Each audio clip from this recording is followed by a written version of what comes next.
നമസ്കാരം. റാഫ്റ്റോ ക്രിക്കറ്റിലേക്ക് അവർക്കും സ്വന്തം കട്ടക്കിൽ ഹിറ്റ്മാൻ ഷോ.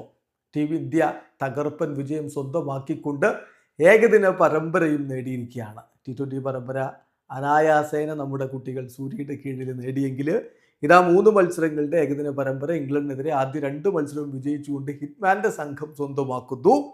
കട്ടക്കിൽ നടന്ന മത്സരത്തിൽ ഹീറോ രോഹിത് ശർമ്മ തന്നെയാണ്. 90 പന്തുകൾ നേരിട്ട് 12 ഫോറും 7 സിക്സറും അടക്കം 119 റൺസിന്റെ കിടിലൻ ഇന്നിങ്സാണ് അദ്ദേഹം കളിച്ചത്. ആ ഇന്നിങ്സിന്റെ ബലത്തിലാണ് ഈ ചേസിങ് അനായാസമായി തീർന്നത്.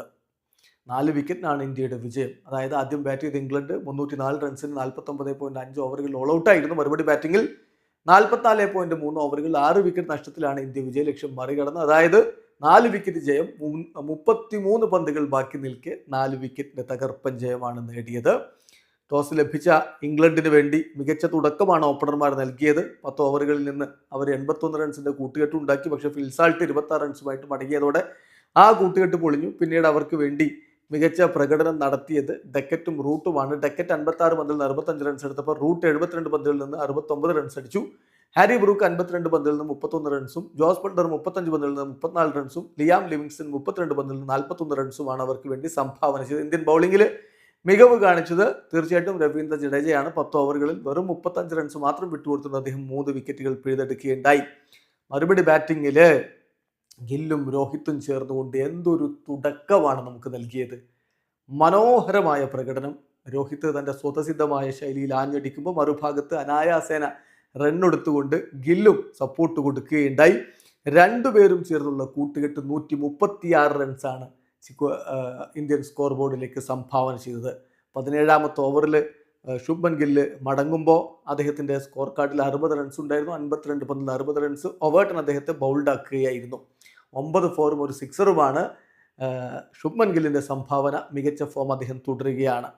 ഒരു ഭാഗത്ത് കിടിലൻ പ്രകടനവുമായിട്ട് രോഹിത് തൻ്റെ ഫോം തിരികെ പിടിക്കുമ്പോൾ മറുഭാഗത്ത് വിരാട് കോഹ്ലി വന്നുപോയി. ലെഗ് സ്പിന്നിന് മുന്നിൽ അദ്ദേഹം വീണ്ടും വീഴുന്ന കാഴ്ച. ആദിൽ റഷീദിന്റെ പന്തിൽ ഫിൽസാൾട്ട് പിടിച്ചാണ് പുറത്തായത്. 8 പന്തിൽ 5 റൺസ് മാത്രമായിരുന്നു കോഹ്ലിയുടെ സംഭാവന. അതാണ് ഇന്നത്തെ ദിവസം വലിയ നിരാശ നൽകിയ ഒരേ ഒരു കാര്യം. അതേസമയം രോഹിത് ശർമ്മ കൂട്ടായിട്ട് ശ്രേയസ് അയ്യർ എത്തുന്നു. ശ്രേയസ് അയ്യർ മികച്ച രൂപത്തിൽ തന്നെ ടീമിനെ മുന്നോട്ട് കൊണ്ടുപോകുന്നു. രോഹിത് ശർമ്മ 90 പന്തുകൾ 12 ഫോറും 7 സിക്സറും അടക്കം 119 റൺസ് അടിച്ച് ലിയാം ലിവിങ്സിന്റെ പന്തിൽ ആദിൽ റഷീദ് പിടിച്ച് പിന്നീട് പുറത്താവുകയുണ്ടായി. അതേസമയം ശ്രേയസ് അയ്യർ 47 പന്തിൽ നിന്ന് 3 ഫോറും 1 സിക്സറും അടക്കം 44 റൺസ് അടിച്ച് മടങ്ങി. അദ്ദേഹം റൺഔട്ട് ആവുകയായിരുന്നു. അക്സർ പട്ടേൽ ഒരു ഭാഗത്ത് നിൽക്കവേ മറുഭാഗത്ത് KL രാഹുൽ 10 റൺസുമായിട്ട് മടങ്ങി. ഹാർദിക് പാണ്ഡ്യ 10 റൺസുമായിട്ട് മടങ്ങി. ഒടുവിൽ രവീന്ദ്ര ജഡേജയും അക്സർ പട്ടേലുമാണ് ടീമിനെ വിജയ തീരത്തേക്ക് എത്തിച്ചത്. 43 പന്തിൽ 4 ഫോറുകൾ സഹായത്തോടെ 41 റൺസ് കിടിലൻ പ്രകടനം അക്സർ പട്ടേൽ നടത്തി.